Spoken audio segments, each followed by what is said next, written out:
चल बाहर निकल, बाहर निकल यहाँ से साले। भैया, ये तो मेरे भैया है। यहाँ मेरी कंपनी में सिक्योरिटी गार्ड की नौकरी। ये सब चल क्या रहा है? हमने कुछ करा थोड़ी ना, आप हमें फालतू में क्यों डांटते हैं? अच्छा, तू मुझसे बहस करेगा? एक शब्द और बोलेगा ना तो खींच के लाऊंगा, समझा? फिर ऐसे। एक मिनट, क्या हो रहा है यहाँ पर? क्यों चिल्ला रहे हो तुम इस पे? अरे मैडम, एक काम नहीं करता, एक काम भी नहीं करता ये। इसको तो धक्के मार के बाहर निकालो अभी कभी। बस बहुत हो गया तुम दोनों का ड्रामा। कंपनी के गेट पे बाहर तमाशा कर रहे हो तुम दोनों। मेरे केबिन में आकर मिलो। अब चल अंदर। अब बताओ क्या प्रॉब्लम है? अरे मैडम, आपने खामा का इसको ऊपर बुला लिया। अरे नीचे से लात मार के ना बाहर निकाल देते, वही डिजर्व करता है ये।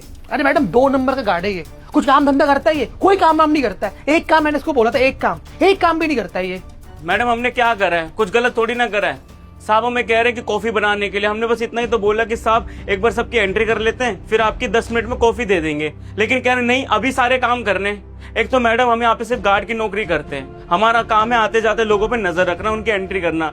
उसके बावजूद हम इनकी जिम्मेदारी उठा रहे, बोल रहे कि आपको 10 मिनट में कॉफी दे देंगे, लेकिन नहीं, ये हमें धमकी ओर से दे रहे हैं। थप्पड़ मार दिया सबके आगे। ये बोल रहे कि तेरे को नौकरी से निकाल दूंगा, मैं ही तुझे नौकरी पे लेकर आया था। ऐसी कोई गलत बात करता है क्या हमारे साथ? अबे तो गलत क्या बोल रहा हूँ भाई, मैं सच बोल रहा हूँ ना। मैं तो इस कंपनी में करता ही क्या? एक बात बता, दिन भर बस नीचे बैठे रहता है। तुझे एक छोटा सा खाली काम मैंने बोल दिया कि जाके कॉफी बना मेरे लिए, तो कुछ गलत कर दिया मैंने? और भूल मत तू, याद है ना वो दिन जब तुम मेरे पैरों पे आगे गिर के क्या बोल रहा था? सर मुझे नौकरी दे दो, पैसों की बहुत ज्यादा जरूरत है। तब क्या हो गया? तेरी नौकरी यहाँ पे मैंने लगवाई है, तनख्वाह तुझे यहाँ पे मैं देता हूँ, समझा मेरी बात? तो जो जो मैं बोलूंगा ना तेरे को, तुझे मेरी एक एक बात माननी होगी, ठीक है? तो इस कंपनी के लिए होगा यहाँ पे सिक्योरिटी गार्ड, लेकिन मेरे लिए तू मेरा पर्सनल सर्वेंट भी है। जो मैं बोलूंगा तुझे वही। एक मिनट, ये कैसे बात कर रहे हो तुम?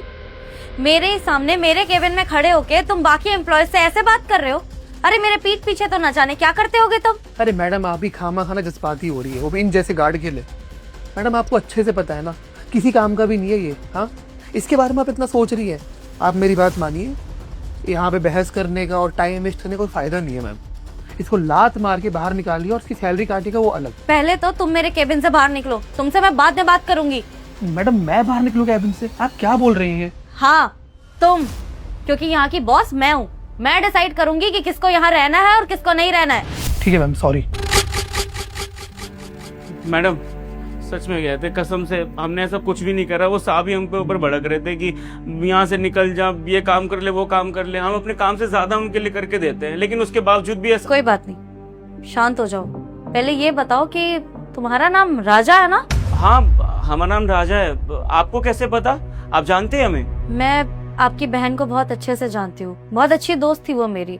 एक बार घर पे आई थी तो मैंने आपको देखा था, तभी मैं आपको पहचान गई। लेकिन एक बात बताइए, आप तो अच्छा खासा बिजनेस करते थे, शादीशुदा हैं आप तो, उसके बाद आप ये गार्ड की नौकरी, मतलब इतने अमीर होने के बाद आप इस वक्त मेरी कंपनी में गार्ड की नौकरी कर रहे हैं? मुझे को समझ नहीं आया। समय का वार मैडम, समय का मार ना कभी किसी को छोड़ता नहीं है। एक समय था बहुत अच्छा हमारे लिए, खुद का परिवार था, तान्या हमारे साथ थी, हमारी बहन, हमारी बीवी थी, एक बच्चा भी है छोटा सा। सब खुशी खेलते हमारे घर में रहा करते थे, अच्छे से सब कुछ रहता था। लेकिन कहते हैं ना कि अच्छा वक्त ज़्यादा दिन तक रहता नहीं है। स्टार्टिंग में तो सब कुछ बढ़िया चल रहा था, हमारी बहन की और हमारी बीवी की अच्छी खासी बन रही थी। लेकिन उसके 1 महीने बाद पता नहीं क्या होने लग गया। आए दिन कलेश होते रहते थे। मैं किसी ट्रिप से आऊँ, बिजनेस मीटिंग से आऊँ या फिर किसी भी काम से आऊँ ना, घर पे हमेशा देखता था कि दोनों लड़ते रहते थे। पता नहीं इन दोनों की लड़ाई देखकर ना मेरा दिमाग खराब हो जाता था, सारा गुस्सा अपने काम पे उतारता था। इतना ज्यादा फ्रस्ट्रेट हो गया था कि कुछ समझ नहीं आ रहा था कि मैं करूँ तो करूँ क्या। एक दिन तो बहुत ज्यादा होने लग गया, दोनों में इतनी ज्यादा लड़ाई होने लगी कि मोहल्ले से आवाज आने लग गई थी। सारे पड़ोसी मुझे सुना रहे थे कि आए दिन तुम्हारे घर में लड़ाई होती है, घर खाली करके चले जाओ, घर भेज दो, ये कर दो। मैंने गुस्से में अपनी बहन को धक्के मार के अपने घर से निकाल दिया, क्योंकि मेरी बीवी ने मुझे बोला कि आपके आने से पहले इसने मेरे पर हाथ उठाया, मेरे बच्चे के ऊपर हाथ उठाया। अब कौन इंसान चाहेगा कि घर में ऐसे गृह कलेश और ऊपर से अपने बच्चे और बीवी के ऊपर मार देखूं मैं। इसलिए गुस्से में अपनी बहन को बाहर निकाल दिया। लेकिन मुझे पता चला उस दिन कि लाइफ की सबसे बड़ी गलती मैंने यही करी है कि अपनी बहन को मैंने बेइज्जत करके बाहर निकाल दिया। मुझे ना खुद पे अफसोस हो रहा था कि मैं क्या करके बैठा था। मुझे तो ये भी नहीं पता भी किस शहर में रह रही हुई, किस हालत में रह रही होगी। अच्छी खासी पढ़ाई करती थी वो, पढ़ाई में अव्वल थी, बहुत ज्यादा अच्छी थी वो, लेकिन मैंने उसका साथ नहीं दिया, बेचारी को अकेले छोड़ दिया। लेकिन मैडम जो मैंने किया ना, मेरे साथ भी उसके बाद अच्छा नहीं हुआ। कर्मा मेरे पास वापस लौट कर आया। जिस बीवी के लिए मैंने अपनी बहन को घर से निकाल दिया था ना, उसी बीवी ने मुझे मेरे घर से निकाल दिया। पता नहीं कैसे किसी प्रॉपर्टी के पेपर पे साइन करवा लिए, ये बोल के कि कोई नॉर्मल पेपर है, और मैंने साइन कर दिए बिना पढ़े लिखे। कुछ महीने बाद पता चलता है कि वो प्रॉपर्टी के पेपर थे और सब उसके नाम हो गए। मेरे बिजनेस के जितने भी शेयर्स थे सब अपने नाम करा लिए। मुझे धक्के मार के घर से बाहर निकाल दिया सबके आगे। मेरी सारी डिग्रीज फाड़ दी। कहाँ जाता मैं इंटरव्यू देने के लिए, कहाँ करता मैं काम? अच्छी जगह गया था, एमएनसी में भी गया था, मैं नॉर्मल जगह भी गया था काम करने के लिए, लेकिन किसी ने मुझे काम पे नहीं रखा। लेकिन मैडम पेट पालने के लिए कुछ तो करना पड़ता है ना। तब जाके मुझे अनुराग सर मिले। उनसे मैंने बोला कि साहब आप मुझे नौकरी दे दो, मैं यहाँ पर कुछ भी कर लूंगा, आप ना मुझे कितनी भी सैलरी देगा। उन्होंने कहा था कि 10,000 रुपए सैलरी और जो काम मैं बोलूँ वो तो कर दियो। हम काम भी करते थे लेकिन उनको कुछ समझ नहीं आ रहा था। अब बताइए हमारी कोई गलती है यहाँ पर? आपके साथ तो ये बहुत ही बुरा हुआ, लेकिन सच कहूँ तो आपने अपनी बहन के साथ भी कुछ अच्छा नहीं किया। ये आपका कर्मा ही है शायद जो अभी आपको मिल रहा है, लेकिन कोई बात नहीं। वैसे एक बात बताइए, आपने कहा कि आप अपनी बहन से बहुत प्यार करते थे, बस गुस्से में आके उसे घर से बाहर निकाल दिया था क्योंकि आप अपनी बीवी की बातों में आ गए थे। तो क्या अगर अब आपकी बहन आपको मिलेगी तो आप उससे बात करेंगे? क्या उससे माफी मांगेंगे? मैडम वो भले हमें माफ करे ना करे, लेकिन एक बार ना उसके सामने हाथ जोड़ के उसके सामने माफी मांगना चाहते हैं। अपनी किए की सजा भुगतना चाहते हैं। वो पता नहीं किस हालत में रह रही होगी, कहाँ रह रही होगी, उसकी पढ़ाई अच्छे से चल रही नहीं होगी, पता नहीं शादी करके बैठी होगी, बहुत सारे सवाल ने मन में उबड़ रहे, पर एक बार उसे ना देखकर हाथ जोड़ के माफी मांगना चाहते हैं। और अगर मैं कहूँ कि मैं आपकी बहन से आपको मिलवा सकती हूँ तो? मैडम अगर आपकी बात होती है, आप बात करती हैं उनसे, एक बार बस तान्या से बात करा दीजिए, बस हाथ जोड़ के माफी मांगना चाहते हैं। तान्या, आपकी बहन आपके सामने है भैया, मांगिए माफी। तान्या तू यहाँ पर बॉस की चेयर पे।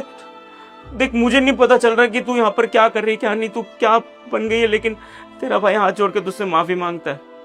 अपनी लाइफ की सबसे बड़ी गलती कर दी बहन तुझे घर से बाहर निकाल कर। मुझे ना बहुत ज्यादा गलती का पछतावा हो रहा है। मैं चाहता हूँ कि सब कुछ सुधारूं, लेकिन चाह के भी कुछ नहीं सुधार सकता। तू देख रही अपनी भाई की हालत। अच्छी खासी कंपनी हुआ करती थी, अच्छी खासी जिंदगी हुआ करती थी, लेकिन सब कुछ खत्म हो गया। क्यों? क्योंकि मैंने तुझे परेशान करा। तान्या अपने भाई को माफ कर दे, मेरी गलती थी सब। नहीं भैया, आपकी गलती नहीं है। मैं समझ सकती हूँ उस वक्त आपको अपनी बीवी का ही साथ देना होता, और आपकी जगह कोई और भी होता ना तो वो भी यही करता। लेकिन बस बुरा इस बात का लगा था कि बचपन से आपके साथ हूँ, आपने एक बार भी मेरी बात नहीं सुनी, एक बार भी अपनी बहन पे भरोसा नहीं दिखाया। खैर जो हुआ सो हुआ। आपको पता है पढ़ाई तो चली रही थी, और अलग होने के बाद मैंने अपना खुद का स्टार्टअप डाला, और उसके बाद आज देखो वही स्टार्टअप धीरे धीरे इतना ग्रो किया कि आज इस कंपनी की ना मालकिन हूँ मैं। और आज से सिर्फ मैं मालकिन नहीं हूँ, इस कंपनी के मालिक आप भी हैं, क्योंकि आप भी उतना ही डिजर्व करते हैं जितना कि मैं। नहीं तान्या, मैं जानता हूँ तेरा दिल बहुत बड़ा है, लेकिन मैं उस लायक नहीं हूँ। ये बहुत बड़ी जगह है, ये कुर्सी ना बहुत मायने रखते हैं किसी के लिए। मैं यहाँ पे बैठने लायक नहीं हूँ। मैं एक काम करता हूँ, जिंदगी भर तेरी गुलामी करूंगा, मैं यहाँ पे गार्ड की नौकरी करूंगा, लेकिन इस कुर्सी पे नहीं। तू मालकिन है यहाँ की। नहीं भैया, कैसी बातें कर रहे हैं आप? बचपन से आपने मुझे पाल पोस के बड़ा किया, मेरे लिए आपने कितनी मेहनत करी, उसका फल यही तो है। देखिए आपकी मेहनत रंग लाई। आप हमेशा कहते थे ना कि एक दिन तू बड़ी अफसर बन जाएगी।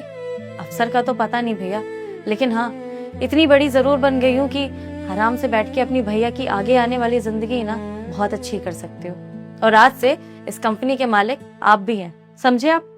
और आइए, ये चेयर अब आपकी है।